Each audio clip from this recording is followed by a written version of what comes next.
আল্লাহ আমার রব, এই রবি আমার সব। দামে দামে তন মনে তারি অনুভব। তোমার দুনিয়াতে আমি যেদিকে তাকাই, অথই নিয়ামতে ডুবে আছি সবাই।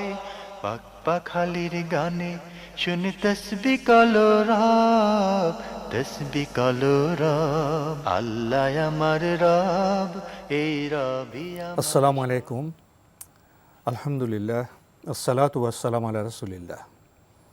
প্রিয় দর্শক, আপনারা যারা দেশে আছেন প্রবাসে, সবাইকে জানাই অনেক অনেক প্রীতি ও শুভেচ্ছা।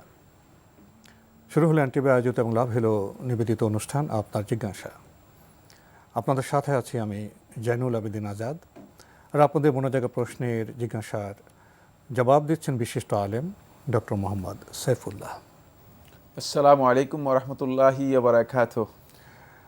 প্রিয় দর্শক, প্রতিদিন আপনাদের প্রশ্নের আলোকে আমরা ইসলামের বার্তা, ইসলামের আলো আপনাদের কাছে পৌঁছে দেওয়ার চেষ্টা করি। আবার দেখা যায় আমাদের দেশে, আমাদের সমাজে এবং ইসলামের যে ক্যালেন্ডার, পঞ্জিকা, সেখানেও কিছু দিবস এসে যায়। সেই দিবসগুলো নিয়ে আমরা জানতে চাই এবং আমাদের সমাজে কিছু প্রচলন হয়ে গেছে সেই দিবসগুলোকে কেন্দ্র করে। তো আমাদের লক্ষ্য তো সঠিক বিষয়ে জানা, সঠিক কাজটি করা। সেই নিরিখেই আমরা আজকে লাইলাতুল মিরাজ বা শবে মিরাজ সম্পর্কে কিছু কথা বলার চেষ্টা করব। আর শুরুতেই আমরা জানতে চাইব যে শবে মিরাজ বা লাইলাতুল মিরাজ এর কারণ কি, এটা কেন, কিভাবে ঘটলো এবং সে সময়টা কেমন ছিল। ধন্যবাদ। খুবই গুরুত্বপূর্ণ কিছু বিষয় আপনি নিয়ে এসেছেন। এটাকে অনেকে লাইলাতুল মেরাজ হিসেবে বলেন বা শবে মেরাজ হিসেবে আমাদের সমাজে এর পরিচিতি রয়েছে। মূলত এর প্রকৃত নেম যেটা আমরা ইসলামের ইতিহাসে অথবা রাসূলুল্লাহ সাল্লাল্লাহু আলাইহি ওয়াসাল্লাম সিরাতে পাই, সেটা হচ্ছে রিহলাতুল ইসরা ওয়াল মেরাজ। এটি হচ্ছে দুটি বিষয়, ইসরা এবং মেরাজের জার্নি। রেহলা হচ্ছে জার্নি, সফর। এই সফর রাসূলুল্লাহ সাল্লাল্লাহু আলাইহি ওয়াসাল্লামের জীবনে একটি অস্বাভাবিক, অলৌকিক এবং বিশেষ একটি সফর ছিল, যেটি এই পৃথিবী থেকে ঊর্ধ্বলোকে সর্বোচ্চ মাকাম পর্যন্ত আল্লাহ রাসূল সাল্লাল্লাহু আলাইহি ওয়াসাল্লাম এই সফর করেছিলেন। এর দুটি ধাপ ছিল। একটি ধাপকে বলা হয় থাকে আল ইসরা, এর সেকেন্ড স্টেপ এটাকে বলা হয় থাকে আল মেরাজ। ইসরা হচ্ছে রাত্রিকালীন কিছুক্ষণ, রাতের কিছু অংশে যেই ভ্রমণ করা হয় থাকে এটাকে। যেহেতু রাসূলুল্লাহ সাল্লাল্লাহু আলাইহি ওয়াসাল্লাম মসজিদে হারাম থেকে, উম্মে হানি রাদিয়াল্লাহু তাআলা আনহার ঘর থেকে আল্লাহ নবী সাল্লাল্লাহু আলাইহি ওয়াসাল্লাম বাইতুল মুকাদ্দাস অথবা বাইতুল মাকদিস পর্যন্ত এই রাত্রিকালীন একটি সামান্য সময়ে এই সফরটুকু করেছিলেন, এইটাকে বলা হয় থাকে ইসরা। এই মর্মে একটি হাদিস, একটি আয়াত, একটি সূরা কোরআনে কারীমের মধ্যে রয়েছে, যেটাকে সূরাত বনী ইসরাঈল অথবা সূরাতুল ইসরা বলা হয় থাকে। সুবহানাল্লাযী আসরা বিআবদিহি লাইলাম মিনাল মসজিদিল হারাম ইলাল মসজিদিল আকসা। আল্লাহ তাআলা বলছেন সুবহান, তিনি পুত পবিত্র মহান সত্তা। কোনো অস্বাভাবিক আশ্চর্যজনক বিষয় যখন সংঘটিত হয় তখন সুবহান আল্লাহ বলেন, সুবহান আল্লাহ বলতে হয় এবং সুবহান দিয়ে শুরু করেন। কোরআনে কারীমের এটা একটি ধারা। সুবহানাল্লাযী, সেই মহান সত্তা, এত পবিত্র, আল্লাযী আসরা বিআবদিহি, যিনি তার বান্দাকে রাত্রিকালীন ভ্রমণ করিয়েছেন, লাইলাম মিনাল মসজিদিল হারাম, রাত্রি কিছু অংশে, মসজিদে হারাম থেকে মসজিদে আকসা পর্যন্ত। এটাকে বলা হয় থাকে ইসরা। এটা হলো প্রথম স্টেপ। সেকেন্ড স্টেপ হচ্ছে বাইতুল মুকাদ্দাস অথবা বাইতুল মাকদিস থেকে আরম্ভ করে আল্লাহ রাসূল সাল্লাল্লাহু আলাইহি ওয়াসাল্লাম ইলাস সামাইস সাবিআহ, সপ্তম আসমান পর্যন্ত। সপ্তম আসমান থেকে আল্লাহ রাসূল সাল্লাল্লাহু আলাইহি ওয়াসাল্লাম বাইতুল মামুর গিয়েছেন। বাইতুল মামুর থেকে আরও উপরে রাসূলুল্লাহ সাল্লাল্লাহু আলাইহি ওয়াসাল্লাম গিয়েছেন হাত্তা আসমা শরীফ আল আকলাম, একেবারে কলমের খসখসে আওয়াজ শোনা যায়, এতটুকু পর্যন্ত, একেবারে সর্বোচ্চ মাকাম যেখানে যাওয়া যায় আল্লাহ সুবহানাহু ওয়া তাআলা, ততটুকু পর্যন্ত আল্লাহ রাসূল সাল্লাল্লাহু আলাইহি ওয়াসাল্লামকে নিয়েছেন, সহিহ রিওয়ায়াত দ্বারা সাব্যস্ত হয়েছে। তো এই যে সফর এটাকে বলা হয় থাকে মেয়ারাজ। এটা মেয়ারাজ অরুজ শব্দ থেকে এসেছে। অরুজ হচ্ছে ঊর্ধ্বলোকে ভ্রমণ করা, উঠা। আর সেটা মেয়ারাজ এর মাধ্যমটা ছিল, মানে মেয়ারাজ এর মাধ্যমে, মেয়ারাজটা হচ্ছে এক প্রকারের সিঁড়ি যেটা দিয়ে আল্লাহ নবী সাল্লাল্লাহু আলাইহি ওয়াসাল্লাম প্রথম আসমান, দ্বিতীয় আসমান, তৃতীয় আসমান, চতুর্থ আসমান, পঞ্চম, ষষ্ঠ এভাবে উঠেছেন। আর এই মানে এই সফরটা হয়েছে বাহনের মাধ্যমে। মেরাজের তারিখ নিয়ে ঐতিহাসিকভাবে অনেক বিতর্ক রয়েছে, মেরাজের বছর নিয়ে ঐতিহাসিকভাবে বিতর্ক রয়েছে, সেদিকে আমি যাচ্ছি না। বাকি ইবনে শিহাব জুহরি রহমতুল্লাহ আলাইহি বলেন যে রাসূলুল্লাহ সাল্লাল্লাহু আলাইহি ওয়াসাল্লাম হিজরত করার 1 বছর আগে রাসূলুল্লাহ সাল্লাল্লাহু আলাইহি ওয়াসাল্লাম মেরাজ হয়ে থাকে, এবং রাসূলুল্লাহ সাল্লাল্লাহু আলাইহি ওয়াসাল্লামের এই মেরাজ এর ব্যাপারে প্রসিদ্ধ অভিমত হচ্ছে যে রজব মাসের 26 তারিখ রাত অর্থাৎ 27 তারিখে এই মেরাজ হয়েছে। এটা অনেকের কাছে পরিচিত, আমাদের দেশও এটাই যদিও পরিচিত, যদিও প্রচলন। মানে ঐতিহাসিকভাবে এটা স্বীকৃত বিভিন্ন মত আছে। বিষয় নয়, বিভিন্ন মত রয়েছে। ওটা গুরুত্বপূর্ণ না, গুরুত্বপূর্ণ হলো মেরাজ হয়েছে কি ঘটনাটি হচ্ছে সবচেয়ে বেশি গুরুত্বপূর্ণ। জি, 1 নম্বর বিষয় হচ্ছে রাসূলুল্লাহ সাল্লাল্লাহু আলাইহি ওয়াসাল্লাম মক্কার মুশরিকদেরকে দাওয়াত দিয়েছেন, কিন্তু তারা দাওয়াত কবুল করেনি।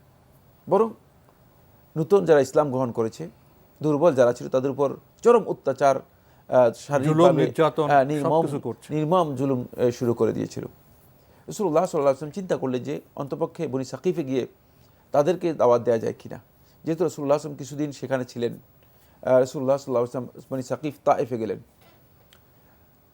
তায়েফে গিয়ে রাসূলুল্লাহ সাল্লাল্লাহু আলাইহি ওয়াসাল্লাম, আমরা জানি যে কী অবস্থা হয়েছে, সেটা আমরা আলোচনা করব না। রাসূলুল্লাহ সাল্লাল্লাহু আলাইহি ওয়াসাল্লাম ফিরে আসলেন।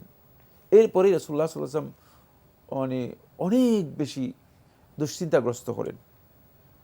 দুশ্চিন্তার সুবাদেই এর মাঝেই আল্লাহ রাসূল সাল্লাল্লাহু আলাইহি ওয়াসাল্লামের কিছু কষ্ট, কিছু দুঃখ দেখা দিল। তার মধ্যে কিছুদিন আগে উম্মুল মুমিনিন খাদিজা রাদিয়াল্লাহু তাআলার মৃত্যু হলো। রাসূলুল্লাহ সাল্লাল্লাহু আলাইহি ওয়াসাল্লামের চাচা, যিনি এতদিন পর্যন্ত আল্লাহ রাসূল সাল্লাল্লাহু আলাইহি ওয়াসাল্লামকে নিজের বগলে রেখে, একেবারেই কাছে রেখে লালন পালন করেছেন, পাহারা দিয়েছেন, আবু তালেব, তারও মৃত্যু হলো। চাচাও ইন্তেকাল করলেন। মনে হচ্ছে যেন রাসূলুল্লাহ সাল্লাল্লাহু আলাইহি ওয়াসাল্লাম আস্তে আস্তে করে ডান বাম কি হয়ে যাচ্ছে, খালি হয়ে যাচ্ছে। রাসূলুল্লাহ সাল্লাল্লাহু আলাইহি ওয়াসাল্লাম মানসিক একটু কাছের মানুষগুলো চলে যাচ্ছেন, মানসিক একটু বিচ্ছিন্নতা রাসূলুল্লাহ সাল্লাল্লাহু আলাইহি ওয়াসাল্লাম উপলব্ধি করলেন। এই প্রেক্ষাপট ছিল এর মূল কারণ। আল্লাহ রাব্বুল আলামিন রাসূল সাল্লাল্লাহু আলাইহি ওয়াসাল্লামকে মানে এই অবস্থায় একটু সান্ত্বনা দেওয়া দরকার, কাছে নেওয়া দরকার। আরেকটি বিষয় হচ্ছে রাসূলুল্লাহ সাল্লাল্লাহু আলাইহি ওয়াসাল্লামকে গোটা মুরসালিন, যাদেরকে আল্লাহ সুবহানাহু ওয়া তাআলা নবী এবং রাসূল করে প্রেরণ করেছেন বিশ্ববাসীর কাছে, তাদের মধ্য থেকে রাসূলুল্লাহ সাল্লাল্লাহু আলাইহি ওয়াসাল্লামের শানকে আরও আল্লাহ রাব্বুল আলামিন কি করবেন, বুলন্দ করবেন, মর্যাদা সম্মান বাড়াবেন, এবং সমস্ত নবী এবং রাসূলদের উপর তার যে মর্যাদা সাব্যস্ত হবে, এই মর্যাদা সাব্যস্ত করার জন্য একটা সুন্দর আবহাওয়া তৈরি করা দরকার, পরিবেশ সৃষ্টি করলেন। এমন আবহাওয়া তৈরি করা দরকার যে আবহাওয়ায় তারা সবাই আল্লাহ রাসূল সাল্লাল্লাহু আলাইহি ওয়াসাল্লামের এই যে আগমনটুকু রয়েছে, এই আগমনটাকে সবাই সবচেয়ে বেশি গুরুত্ব দিবেন। ফলে আল্লাহ সুবহানাহু ওয়া তাআলা এই বিশাল একটি আয়োজন করলেন, যে আয়োজনে নবী এবং রাসূলগণ পরবর্তীতে কী করেছেন, অংশগ্রহণ করেছেন। আরেকটি বিষয় এখানে অত্যন্ত গুরুত্বপূর্ণ, সেটা হলো যে রাসূলুল্লাহ সাল্লাল্লাহু আলাইহি ওয়াসাল্লাম যখন আল্লাহ নবী সাল্লাল্লাহু আলাইহি ওয়াসাল্লাম দেখলেন যে মক্কাতে রাসূলুল্লাহ সাল্লাল্লাহু আলাইহি ওয়াসাল্লাম মানে ইসলামের যে দাওয়াত নিয়ে এসেছেন, এই দাওয়াত মনে হচ্ছে যেন মক্কাবাসীকে কী করতে পারবেন না, মক্কাবাসীকে আর বুঝাতে পারবেন না। রাসূলুল্লাহ সাল্লাল্লাহু আলাইহি ওয়াসাল্লাম অনেকটা মানে মক্কাতে এই দাওয়াতের জন্য রাসূলুল্লাহ সাল্লাল্লাহু আলাইহি ওয়াসাল্লাম পরিবেশটা খুব কঠিন মনে করলো, কঠিন রাসূলুল্লাহ সাল্লাল্লাহু কাছে কঠিন মনে হলো, এবং অনেকটা হতাশ মনে হলো যে হবে না মনে হচ্ছে যেন। কিন্তু আল্লাহ নবী সাল্লাল্লাহু আলাইহি ওয়াসাল্লাম আল্লাহর পক্ষ থেকে যাতে করে যে কষ্টটুকু রাসূলুল্লাহ সাল্লাল্লাহু আলাইহি ওয়াসাল্লাম বুঝতেছিলেন, এই কষ্টের যাতে একটা মানে সর্বোত্তম বিনিময় দেওয়া যায়, এই সর্বোত্তম বিনিময়ের জন্য আল্লাহ সুবহানাহু ওয়া তাআলা তার রাসূল সাল্লাল্লাহু আলাইহি ওয়াসাল্লামকে কী করলেন, ঊর্ধ্বলোকে ডেকে পাঠালেন। সর্বশেষ যেটি আল্লাহ রাব্বুল আলামিন কোরআনে কারীমের সূরাত আল ইসরার মধ্যে এর কারণে উল্লেখ করে দিয়েছেন, লিনুরিয়াহু মিন আয়াতিনা, যাতে করে আমি আমার অসংখ্য নিদর্শন যে এই ঊর্ধ্বলোকে রেখে দিয়েছি আল্লাহর বান্দাদের জন্য, ইমানদারদের জন্য, এই নিদর্শনগুলো তাকে দেখাতে পারি। রাসূলুল্লাহ সাল্লাল্লাহু আলাইহি ওয়াসাল্লামকে মূলত ডেকে পাঠানো ইসরা এবং মেরাজের অবজেক্ট হিসেবে আল্লাহ সুবহানাহু ওয়া তাআলা কোরআনে কারীমে এটাই উল্লেখ করেছেন, সেটা হচ্ছে আল্লাহর আয়াত সমূহ দেখানোর জন্য, নিদর্শন সমূহ দেখানোর জন্য।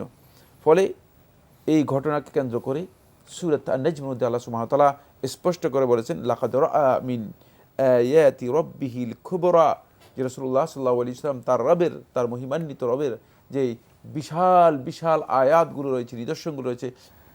আয়াত, নিদর্শন। যখন শবে মেরাজের কথা বলা হয়, আমাদের সমাজে, আমাদের দেশে অনেক কাহিনী বলা হয়, অনেক ঘটনার কথা বলা হয়। তো সংক্ষিপ্ত সময়ে তো আমরা জি। সব বিষয়ে আলোচনা করতে পারবো না। আপনি যদি গুরুত্বপূর্ণ নিদর্শন সম্পর্কে কিছু বলতেন। আসলেই মানে এত লম্বা একটি বিষয় আমরা এত অল্প সময়ের মধ্যে আলোচনা করতে পারবো না। নিদর্শন অসংখ্য। রাসূলুল্লাহ সাল্লাল্লাহু আলাইহি ওয়াসাল্লামকে সর্বপ্রথম যে নিদর্শন রাসূলুল্লাহ সাল্লাল্লাহু আলাইহি ওয়াসাল্লাম দেখলেন সেটি হলো ফাআতা জিবরিলু বিবুরাক আও বিদাব্বাতিন, একটি প্রাণী নিয়ে আসলো জিবরিল আমিন আলাইহিস সালাতু ওয়াস সালাম, এর নাম হচ্ছে বুরাক। এই প্রাণীর রাসূলুল্লাহ সাল্লাল্লাহু আলাইহি ওয়াসাল্লাম বিবরণ দিয়েছেন এটা হচ্ছে ঘোড়ার থেকে একটু ছোট, আবার গাধার চেয়ে একটু বড়। এবং এই যে প্রাণী, এই প্রাণীকে বুরাক বলা হয় থাকে। এর গতি ছিল মাদ্দা বাসরে, একজন ব্যক্তি চোখ দিয়ে যতটুকু দেখে এক লাফ দিয়ে ততটুকু যায়, এত দ্রুত গতিতে রাসূলুল্লাহ সাল্লাল্লাহু আলাইহি ওয়াসাল্লামকে নিয়ে যাওয়া হয়েছে এই বুরাক। এটা আল্লাহ তাআলার একটা নিদর্শন, যেই বাহনে রাসূলুল্লাহ সাল্লাল্লাহু আলাইহি ওয়াসাল্লাম চড়ে বাইতুল মাকদিসে গিয়েছেন। সেকেন্ড যে নিদর্শন রাসূলুল্লাহ সাল্লাল্লাহু আলাইহি ওয়াসাল্লাম দেখতে পেলেন, আল্লাহ সুবহানাহু ওয়া তাআলা বাইতুল মাকদিসে আল্লাহ নবী সাল্লাল্লাহু আলাইহি ওয়াসাল্লামকে যখন সেখানে নিলেন, আল্লাহ রাব্বুল আলামিন সর্বোচ্চ সম্মান অধিষ্ঠিত করার জন্য সমস্ত আদম আলাইহিস সালাতু ওয়াস সালাম থেকে আরম্ভ করে সর্বশেষ নবী রাসূল মুহাম্মদ সাল্লাল্লাহু আলাইহি ওয়াসাল্লাম পর্যন্ত আল্লাহর পক্ষ থেকে প্রেরিত নবী এবং রাসূলদেরকে সবাইকে একসাথ করলেন। সবাইকে নিয়ে সেখানে রাসূলুল্লাহ সাল্লাল্লাহু আলাইহি ওয়াসাল্লাম সালাত আদায় করলেন বাইতুল মাকদিসে, এবং রাসূলুল্লাহ সাল্লাল্লাহু আলাইহি ওয়াসাল্লাম সেখানে ইমামতি করলেন। এটাও রাসূলুল্লাহ সাল্লাল্লাহু আলাইহি ওয়াসাল্লামের শ্রেষ্ঠত্বের বিষয়। রাসূলুল্লাহ সাল্লাল্লাহু আলাইহি ওয়াসাল্লাম এই যে নবী এবং রাসূলদের সাথে আল্লাহ রাসূল সাল্লাল্লাহু আলাইহি ওয়াসাল্লামের সাক্ষাৎ হলো, মানে সবাইকে যে আল্লাহ সুবহানাহু ওয়া তাআলা একত্রিত করলেন, এখান থেকে বোঝা যায় যে আল্লাহ নবী সাল্লাল্লাহু আলাইহি ওয়াসাল্লামকে কীভাবে আল্লাহ সুবহানাহু ওয়া তাআলা মর্যাদা দিবেন। এরপর রাসূলুল্লাহ সাল্লাল্লাহু আলাইহি ওয়াসাল্লামের জন্য ফাউতিয়া বিমিআরাজ, সিঁড়ির মতো একটি নিয়ে আসা হলো। রাসূল সাল্লাল্লাহু আলাইহি ওয়াসাল্লাম খুব দ্রুত জিবরিল আমিন সহ রাসূলুল্লাহ সাল্লাল্লাহু আলাইহি ওয়াসাল্লাম প্রথম আসমানে গেলেন। বাইতুল মুকাদ্দাস থেকে বাইতুল মুকাদ্দাস থেকে ঊর্ধ্বগমন শুরু হয়ে গেল। প্রথম আসমানে গেলেন রাসূলুল্লাহ সাল্লাল্লাহু আলাইহি ওয়াসাল্লাম। প্রথম আসমানে গিয়ে রাসূলুল্লাহ সাল্লাল্লাহু আলাইহি ওয়াসাল্লাম অনুমতি চাইলেন, তখন অনুমতি দেওয়া হলো। অনেক বক্তব্য, দীর্ঘ বক্তব্য আমি আলোচনা করব না। অনুমতি দেওয়া হলো। রাসূল সাল্লাল্লাহু আলাইহি ওয়াসাল্লাম প্রথম আসমানে গিয়ে আল্লাহ নবী সাল্লাল্লাহু আলাইহি ওয়াসাল্লাম সাক্ষাৎ পেলেন আদম আলাইহিস সালাতু ওয়াস সালামের, সর্বপ্রথম মানুষ আদম আলাইহিস সালাতু ওয়াস সালামের সাক্ষাৎ পেলেন। এখান থেকে আল্লাহ রাসূল সাল্লাল্লাহু আলাইহি ওয়াসাল্লাম ভ্রমণ উদ্দালকে শুরু হয়। রাসূলুল্লাহ সাল্লাল্লাহু আলাইহি ওয়াসাল্লাম প্রথম আসমানে গিয়ে আদম আলাইহিস সালাতু ওয়াস সালামের সাক্ষাৎ পেলেন। তারপরে আল্লাহ নবী সাল্লাল্লাহু আলাইহি ওয়াসাল্লাম দ্বিতীয় আসমানে গেলেন। দ্বিতীয় আসমানে যাওয়ার পরে রাসূলুল্লাহ সাল্লাল্লাহু আলাইহি ওয়াসাল্লাম রাসূল সাল্লাল্লাহু আলাইহি ওয়াসাল্লাম খুলে দেওয়া হলো। দ্বিতীয় আসমানে রাসূলুল্লাহ সাল্লাল্লাহু আলাইহি ওয়াসাল্লামকে স্বাগত জানানো হলো। রাসূলুল্লাহ সাল্লাল্লাহু আলাইহি ওয়াসাল্লাম ঈসা আলাইহিস সালাতু ওয়াস সালামকে পেলেন। তারপর রাসূলুল্লাহ সাল্লাল্লাহু আলাইহি ওয়াসাল্লামের জন্য তৃতীয় আসমান করে দেওয়া হলো। তৃতীয় আসমানে রাসূলুল্লাহ সাল্লাল্লাহু আলাইহি ওয়াসাল্লাম গেলেন, ইউসুফ আলাইহিস সালাতু ওয়াস সালামকে দেখতে পেলেন। চতুর্থ আসমানে রাসূলুল্লাহ সাল্লাল্লাহু আলাইহি ওয়াসাল্লাম ইদ্রিস আলাইহিস সালামকে দেখতে পেলেন। তারপর পঞ্চম আসমানে রাসূলুল্লাহ সাল্লাল্লাহু আলাইহি ওয়াসাল্লাম গেলেন, সেখানে রাসূলুল্লাহ সাল্লাল্লাহু আলাইহি ওয়াসাল্লাম মূসা আলাইহিস সালামকে দেখতে পেলেন। তারপর রাসূলুল্লাহ সাল্লাল্লাহু আলাইহি ওয়াসাল্লাম ষষ্ঠ আসমানে গেলেন, সেখানে আল্লাহ নবী সাল্লাল্লাহু আলাইহি ওয়াসাল্লাম ইব্রাহিম আলাইহিস সালাতু ওয়াস সালামকে দেখতে পেলেন। ইব্রাহিম আলাইহিস সালামের সাক্ষাৎ হলেন। এই যে মানে আল্লাহ রাসূল সাল্লাল্লাহু আলাইহি ওয়াসাল্লাম স্টেপ স্টেপ সফর করলেন, প্রত্যেকটি সফরেই জিবরিল আমিন আলাইহিস সালাতু ওয়াস সালাম আল্লাহ রাসূল সাল্লাল্লাহু আলাইহি ওয়াসাল্লামের সাথে ছিলেন। এরপর রাসূলুল্লাহ সাল্লাল্লাহু আলাইহি ওয়াসাল্লাম কে নিয়ে যাওয়া হলো। আল্লাহ নবী সাল্লাল্লাহু আলাইহি ওয়াসাল্লাম সিদরাতুল মুনতাহা দেখতে পেলেন, বাইতুল মামুর দেখতে পেলেন সপ্তম আসমানে, এবং ইব্রাহিম আলাইহিস সালাতু ওয়াস সালামের সাথে সাক্ষাৎ হলো। সেখানে ইব্রাহিম আলাইহিস সালাতু ওয়াস সালাম তাকে স্বাগত জানালেন। সন্তান হিসেবে ইব্রাহিম আলাইহিস সালাতু ওয়াস সালাম তার প্রতি ইব্রাহিম আলাইহিস সালাতু ওয়াস সালামের সমবেদনা এবং সম্মান প্রদর্শন করলেন। এরপর আল্লাহ সুবহানাহু ওয়া তাআলা রাসূলুল্লাহ সাল্লাল্লাহু আলাইহি ওয়াসাল্লামকে একেবারেই বাইতুল মামুরের পরে আরও উপরে আল্লাহ রাব্বুল আলামিন রাসূল সাল্লাল্লাহু আলাইহি ওয়াসাল্লামকে নিয়ে গেলেন। ফাআউহা ইলা আবদিহি মা আউহা, এরপরে আল্লাহ সুবহানাহু ওয়া তাআলা তার বান্দা অর্থাৎ আল্লাহ রাসূল সাল্লাল্লাহু আলাইহি ওয়াসাল্লামের কাছে কিছু বিষয় সরাসরি ওহী করলেন। এই ওহীগুলো সরাসরি ছিল। হতে পারে যে মানে মূসা আলাইহিস সালাতু ওয়াস সালামের সাথে যেভাবে রাসূলুল্লাহ সাল্লাল্লাহু আলাইহি ওয়াসাল্লাম কথা বলেছিলেন ঠিক এই পর্যায়েরই ছিল। বাকি এই কথা আসে নাই যে সরাসরি আল্লাহ তাআলা কথা বলেছেন। এই ধরনের কোনো নস না কোরআনের মধ্যে কোথাও এসেছে, না রাসূলুল্লাহ সাল্লাল্লাহু আলাইহি ওয়াসাল্লামের হাদিসের মধ্যে কোথাও এসেছে। ফলে আল্লাহ নবী সাল্লাল্লাহু আলাইহি ওয়াসাল্লামের কাছে ওহী করা হলো। রাসূলুল্লাহ সাল্লাল্লাহু আলাইহি ওয়াসাল্লাম এর মাধ্যমে, ওহির মাধ্যমে আল্লাহ নবী সাল্লাল্লাহু আলাইহি ওয়াসাল্লামকে সেখানে আল্লাহ সুবহানাহু ওয়া তাআলা আল্লাহ রাসূল সাল্লাল্লাহু আলাইহি ওয়াসাল্লামকে তিনটি জিনিস উপহার হিসেবে দিলেন, তিনটি জিনিস উপঢৌকন হিসেবে, সম্মান হিসেবে দিলেন। এর সর্বপ্রথম হচ্ছে 5 ওয়াক্ত সালাত আল্লাহ তাআলা ফরজ করলেন। প্রথমে 50 ওয়াক্ত ছিল, তারপরে এখানে হাদিসের মধ্যে বিস্তারিত আলোচনা রয়েছে, সেদিকে আমরা যাচ্ছি না। 5 ওয়াক্ত সালাত সর্বশেষ আল্লাহ সুবহানাহু ওয়া তাআলা এই উম্মতের জন্য 5 ওয়াক্ত সালাতকে ফরজ করেছেন, কিন্তু আল্লাহ রাব্বুল আলামিন 50 ওয়াক্তই রেখে দিয়েছেন, সওয়াব 50 ওয়াক্তেরই রেখে দিয়েছেন। শুধুমাত্র 5 ওয়াক্ত আমরা আদায় করব, কিন্তু সওয়াব এবং আদায়ের দিক থেকে এটা 50 ওয়াক্তের সমান হবে। এখান থেকে বোঝা যায় যে সলাতের কত শ্রেষ্ঠত্ব। এই ইবাদতগুলো সবগুলোই আল্লাহর পক্ষ থেকে যখন ফরজ করা হয়েছে, সবগুলো দুনিয়াতে ফরজ করা হয়েছে, সবগুলো ওহির মাধ্যমে ফরজ করা হয়েছে।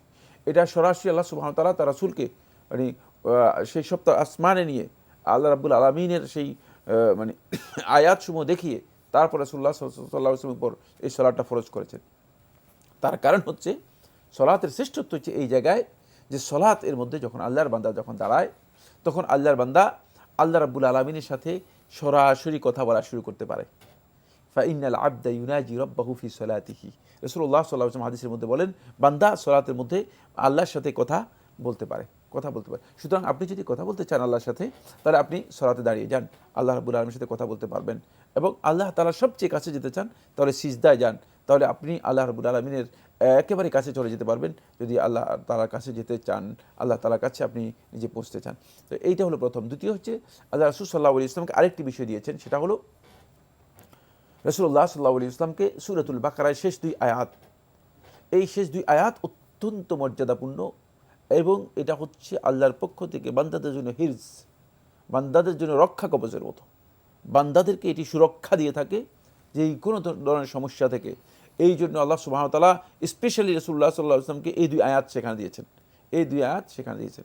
শেষ সূরা বাকারায় সেই 2 আয়াত, মানে রাসূল থেকে আরম্ভ করে একেবারে শেষ পর্যন্ত এই 2টি আয়াত আমি মনে করে থাকি যে প্রত্যেকটি ঈমানদার ব্যক্তি মুখস্থ থাকা দরকার এবং সেগুলো নিয়মিত তিলাওয়াত করা দরকার। এরপরে রাসূলুল্লাহ সাল্লাল্লাহু আলাইহি ওয়াসাল্লামকে আরেকটি বিষয় দিয়েছেন, সেটা হলো এই উম্মতের সবাইকে জান্নাতের ওয়াদা দিয়েছেন একটি শর্তে, সেটা হলো যদি তারা আল্লাহ রাব্বুল আলামিনের সাথে শিরক না করে। সুতরাং যদি কোনো ব্যক্তি শিরক মুক্ত থেকে, শিরক থেকে নিজেকে রক্ষা করে, যদি ঈমান নিয়ে তাওহীদ নিয়ে তার মৃত্যু হয়, যদিও তার গুনাহ থাকে, আল্লাহ সুবহানাহু ওয়া তাআলা তাকে জান্নাত দিবেন। এবং রাসূলুল্লাহ সাল্লাল্লাহু আলাইহি ওয়াসাল্লাম এই পুরস্কারটুকু ওয়াদা দিয়েছেন, অনেক বড় উপহার দিয়েছেন, যেটা এই উম্মতের জন্য সবচেয়ে বড় উপহার বলা যেতে পারে। কারণ উম্মতের বহু লোক আছে যারা অপরাধ করবেই, অপরাধ থেকে বাঁচতে পারবে না, কিছু গুনাহ তো হয়ে যায়, কিন্তু শিরক থেকে যদি নিজেকে রক্ষা করতে পারে, তাহলে কিন্তু তারা আল্লাহর পক্ষ থেকে যে ওয়াদা রয়েছে, আল্লাহ রাসূল সাল্লাল্লাহু আলাইহি ওয়াসাল্লাম যে পুরস্কার দেওয়া হয়েছে, সেই পুরস্কারের অংশীদার হয়ে যাবে এবং তারা জান্নাত লাভ করতে পারবে। এরপর রাসূলুল্লাহ সাল্লাল্লাহু আলাইহি ওয়াসাল্লাম আল্লাহ তাআলার গুরুত্বপূর্ণ নিদর্শনের 2টি নিদর্শন দেখেছেন, যেটি আল্লাহ রাব্বুল আলামিন পুরস্কার হিসেবে আল্লাহর বান্দাদের জন্য তৈরি করে রেখেছেন। একটি হচ্ছে উইদ্দাত লিল মুত্তাকিন, একটি হচ্ছে জান্নাত, যেটি মুত্তাকিদের জন্য আল্লাহ রাব্বুল আলামিন তৈরি করে রেখেছেন। রাসূলুল্লাহ সাল্লাল্লাহু আলাইহি ওয়াসাল্লাম জান্নাত দেখেছেন, রাসূলুল্লাহ সাল্লাল্লাহু আলাইহি ওয়াসাল্লাম জান্নাতে দেখেছেন। জান্নাতে কি কি দেখেছেন সেটাও রাসূলুল্লাহ সাল্লাল্লাহু আলাইহি ওয়াসাল্লাম বিবরণ করেছেন। রাসূলুল্লাহ সাল্লাল্লাহু আলাইহি ওয়াসাল্লাম যখন জান্নাতে